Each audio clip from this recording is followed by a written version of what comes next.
अस्सलाम वालेकुम दोस्तों, कैसे हैं आप सब। आप देख रहे हैं हारून फैमिली फूड सीक्रेट्स। तो आज हमारे किचन में बन रहा है बहुत ही ज़्यादा मज़ेदार मैंगो कस्टर्ड का जूस। तो अब मैं आपको बताती हूँ इसके लिए क्या चाहिए। दूध मैंने लिया है 3 कप और इसे मैंने बॉईल कर लिया है। अब हमने इसमें डालना है मैंगो कस्टर्ड पाउडर, तकरीबन 3 टेबल स्पून के करीब।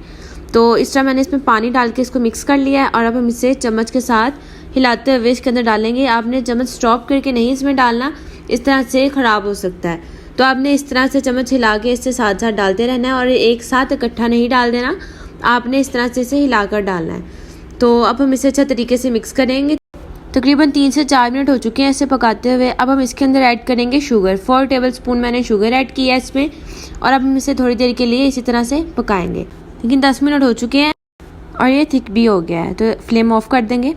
एक बाउल लेंगे और इसके अंदर सारा ये अपना जो हमने कस्टर्ड बनाया था ये इसमें डाल देंगे। इसे थोड़ी देर के लिए ठंडा करेंगे और उसके बाद मटेरियल डालेंगे। ये ठंडा हो चुका है। अब हमने इसके अंदर ऐड करनी है मैंगो प्यूरी। तो ये मैंने 2 कप बनाई थी, आप चाहे अपने टेस्ट के हिसाब से या जितनी आपकी क्वांटिटी है आप बना सकते हैं। इसके बाद हम इसे जो है मिक्सर के साथ अच्छे तरीके से मिक्स करेंगे। इसके अंदर लम्स नहीं होने चाहिए।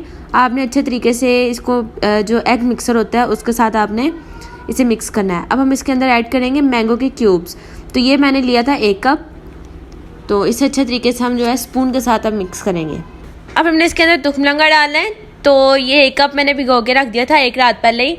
तो अब हमने इसको अच्छे तरीके से इसके अंदर डाल के मिक्स करना है। तो अब हम इसके अंदर जो है आइस क्यूब्स डालेंगे थोड़े से। तो आपने जितना ठंडा करना है आप उतना डालें और ये ठंडा करके ही मज़ा आता है इसका। और इसकी थिकनेस भी बहुत ज़्यादा होती है, इसलिए आपने इसके अंदर ज़्यादा बर्फ़ डालनी है ताकि ये ठंडा भी हो जाए और ये थोड़ा सा पतला भी हो जाए। तो आपने अब इसे जो है इसी तरह से ठंडा करना है। तो ये देखें लुक इसको आ चुकी है। इसके अंदर जो हमने क्यूब्स डाले थे और तुखमलंगा डाली थी उससे काफ़ी अच्छी इसकी लुक आ चुकी है। अब हम इसे सर्विंग ग्लास में डालेंगे। तो ये मैंने एक मग लिया है, इसके अंदर अब मैं ये सारा डाल दूँगी। तो आपने इस तरह से सारा डाल लेना है। तो ये मैंने डाल लिया है। अगली वीडियो तक के लिए इजाज़त दें। अल्लाह हाफिज़।